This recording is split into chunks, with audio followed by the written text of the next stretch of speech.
Naglilinis po ako dito sa mga paligiran namin kasi para iwas dengue. Katulad ng tubig na i-stock, kaya tinatanggal ko para hindi siya magkaroon ng mga mag-aanak ng mga lamok.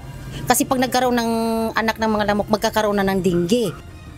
Isa sa iniiwasan ng 53 anyos na si Aling Elizabeth Santos ay ang magkaroon ng breeding ground ang mga lamok sa kanilang compound. Kaya naman lagi niyang sinisilip ang bawat sulok ng kanilang lugar na posibleng pamugaran ng itlog ng lamok.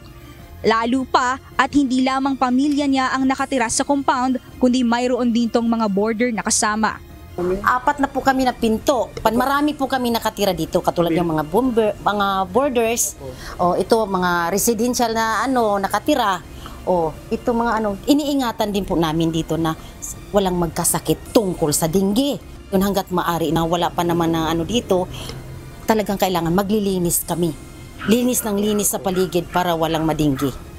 Kaugnay nito, may paalala naman ng Department of Health sa publiko lalo na ngayong rainy season. Bukod kasi sa dengue, may banta rin ng filariasis ang kagat ng lamok na maaaring magdulot ng kapansanan kapag hindi naagapan.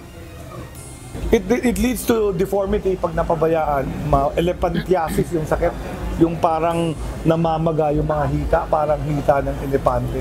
And then pati yung scrotum nila, namamaga rin. Tapos kailangan pa ng operation para makorekt. Ayon sa ahensya, ang filariasis ay isang neglected tropical disease na dulot ng microscopic worm na naipapasa sa pamamagitan ng kagat ng lamok. Maituturing itong asymptomatic dahil hindi agad makikita sa pisikal na katawan ang epekto nito. Ayon sa DOH, unang inaatake ng filariasis ang lymphatic system ng tao, isang mahalagang bahagi ng immune system na nagsisilbing drainage system ng katawan na tumutulong sa pag-aalis ng sobrang likido, bakterya at virus sa katawan. Kapag naapektuhan ito, nagkakaroon ng pagbabara sa daluyan, kaya nagdudulot ng pamamaga, pananakit at abnormal na paglaki sa ilang bahagi ng katawan na nauuwi sa elephantiasis. Sa una, wala pa munang mararamdaman na sintomas sa katawan, subalit kalaunan ay magpapakita na ito ng mga sintomas tulad ng lagnat, panginginig, pananakit ng katawan, panghihina, pamamaga at paglaki ng mga lymph nodes o kulani, pagkakaroon ng edema o naipong fluid sa mga apektadong bahagi ng katawan. Pero preventable. If we control the vector, if we treat the disease early, may gamot na naiinom early. So kayang gamutin basta alam nila yung sakit at ma-access namin sila.